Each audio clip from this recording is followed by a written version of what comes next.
So we are experiencing, it appears to be either a 4-hour power cut or there's been cable theft. I don't care what's going on. All I know is that I can't wait for there to be a restoration of power 24 hours a day to my general life like when I was a toddler because of the purchase of solar power. Thank God. He has helped me out, leading me to the next part. The Lord will not allow us to be tempted beyond what it is that we can stomach, taking our stride. If at all there is a temptation rocking up all up in your grill, the Lord will give you a way out so that you can bear up under it, okay? God knows just how much sorrow this podcast crisis has put me in and how people have literally capitalized on it. I am being monitored, surveilled by random fools who thoroughly imagine that their monitoring with their eye of Horus is scary to me. Understand that I am rather gazed upon very longingly and lovingly by a holy God that has got, I don't know, eyes all over his body, like the ones described in the book of Revelation with those angels that have got eyes everywhere. Yeah, no. So I don't care about your eye of Horus, okay? Because it's just one little eye. I don't care about it. I literally could not care less that you've got one little blinking freaky eye that is here on your forehead like your Lady Gaga. It's that basic. I don't care. Because no matter how much you might monitor me to try and wreak havoc in my uncomfortable life, bottom line is there is rather one seated above whose eyes are more numerous than yours, and your funny little eye of Horus is going to one day be plucked out by him. So I'm not scared. These individuals who keep on surveilling the living daylights out of my sorrowful life understand how uncomfortable it is for me to be in the middle of power cuts because I have nothing to do in the middle of them other than twiddle my fingers and be frustrated about my sorrow and feel the pain that is in my heart 24 hours a day, that all the strategies I embark on to try and fix the situation are messed up. God has seen all the things that people have tried to do to get me to indeed do that which is impregnable to the mind of God. It can't be done. Lose my salvation. People have tried to snatch me away from God by exacerbating things that I lack because of my poverty. One time when I was in Naturina, I was not brought food for a season. Apparently, allegedly, it was going to make me think Baal is the bomb. Okay. There was a time when I did not have a cell phone for a season, and apparently, allegedly, me being unable to contact the world out there was the tantamount of making me think that Leviathan is the baddest. Allegedly, apparently, the season in my life where I had no electricity in my apartment and barely any food was apparently the season in my life that was going to get me to abandon God Almighty. Instead, I sold a side lamp, bought flour, and ate pancakes for dinner. Once a day, indeed. Because that was all I could eat. I got emaciated. I've been through the most. Do you understand? I have seen some flames. Never did I ever abandon God. He always gave me a way out. In my apartment, he showed me side lamps, plates, dishes, crockery, cutlery, whatever, vases, random things I could sell to buy flour so I could make my own bread instead of buy it at the store, or make my own edible instead of buy it at the store. He has always given me a way out. Do you understand? When I was in Naturina, there was a time when there was a 3-day power cut because of a power plant going on, like catching fire or something. The next door neighbor that had always just seen me walking around all curious and concerned about me decided to come and knock on the door. And thanks to that lady, I had for 3 days warm water that they were boiling on some kind of a Bunsen burner. And she, even though I didn't ask her, brought me a loaf of bread and slices of cheese. So I was able to eat those 3 days. He always gives me a way out. That even when my family is insensitive, I'm good.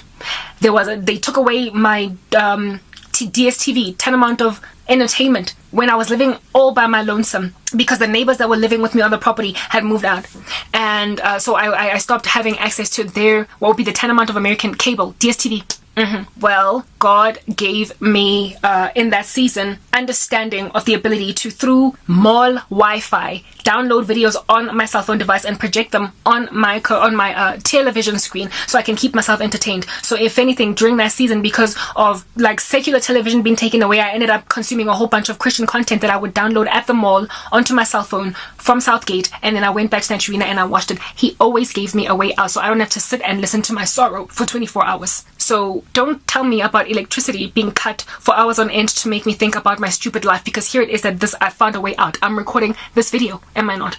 So when then people try to exacerbate a situation for so long that it becomes rough then to find a way out, because it's the same way out. Like when I was at Naturina, that walk to Southgate was 5 kilometers return. So 10 kilometers in total. 5 kilometers one way, and return was 10 kilometers. I would walk it because I had no money. And the Lord knew that was unsustainable. I couldn't keep doing that every 3 days or however long. It would be uncomfortable. I thought I would find myself without a home. What ended up happening is that my mother dissolved the lease of that environment and moved me back home. And now I'm living in the shack at the back of her house, but it is much better than what was going on in Naturina. He got to her, he convicted her, and made her bring me back home. Those are some of the things that I've gone through these past 8 years.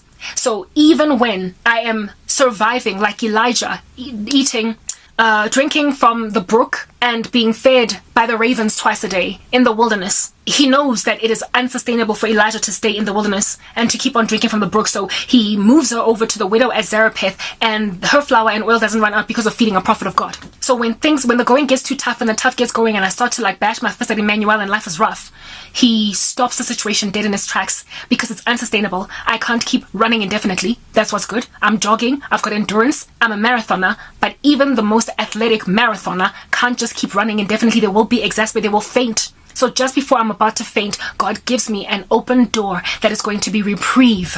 Well, we've been enduring these podcasts for a minute, and my mother made a decision last year to invest in solar panels. This is an endurance that I have been running. I've been jogging. And I am now exasperated and I'm bashing my fist at Emmanuel to a point where like I told you, I'm ambivalent, I'm complaining, I'm speaking to him like he ain't God. The Lord is not going to then let me abandon fort and think that he's just going to leave me jogging even though I'm getting exasperated despite being really super fit as a marathoner. He is going to give me the electricity that the country keeps taking away. So here it is that we have got this suffering saint with zero balance with zero in her bank account, at least of the money that she is making personally. And she is living in an environment with Wi-Fi, basically internet access. And now it's going to be, for what is this, a never-ending supply, a perpetual supply of electricity, making me among the most privileged human beings in my country. To have 24-hour power in South Africa in 2023 is a privilege. And I, despite abject poverty, am going to be one of the most privileged South Africans. Because my privileged mother is going to install solar panels on the top of her roof. She's already paid for them. They're coming at the latter part of January. And so there will be no power cuts, at least for me. So I won't be lamenting and languishing this much anymore. Neither will I be recording anymore in the darkness of night like this, starting somewhere in January. He's taking away my sorrow. Everything I have ever recommended to my mother because of my frustrations, she has taken her merry time to employ it, but she eventually took my advice. I'm the one that advised her to get a gas stove because I was sick and tired of not being able to drink my coffee in the morning because there is no power. And then she got a gas stove, and now I'm able to have coffee at whatever time of the day that I want and also warm my food. Got sick and tired of eating sandwiches instead of cooked meal, and because of the gas stove, we can do that. But the gas stove is not enough. We need electricity. And my home is going to be one of the only 2 units in this entire complex that have power in the middle of a power cut. No more short-circuiting my computer. He saw that was an issue. I don't have money to buy a MacBook Pro. I've been wanting to get one. I've been trying to raise the resources. I don't have the ability to get there. Anyone at all that donates money to me never ever gives me so much that I can buy a MacBook Pro and so operate without power. So I don't have to get a laptop because now my desktop will never go off again. And so risk even the operating capacity of my computer. The Lord saw. He went before and he caused me to plant a seed in my mom that she eventually decided to water after 2 whole years of hinting that it's worth the while to invest in this. So goodbye, these kinds of videos. Hello, way out. The Lord knows how to rescue the righteous for himself. He saw my ambivalence. He saw that like Elijah, I would bash my fist. I would wonder, but I'm a woman. What's up with my geriatric womb? What's going on? I'm getting older. Don't you see? Don't you love me? What's wrong with you, God? He saw that there's going to come a time when, oh, you of little faith with your feeble flesh are going to be tempted to berate me with rejection of the sovereignty of my person over your life. So I'm going to show you that I am God and I provide exceedingly and abundantly. I am going to renew your strength, mount you up with wings like eagles, help you run even though you are fainting, walk even though you are weary. I am going to be God to my disciples since I have chosen you. Next part.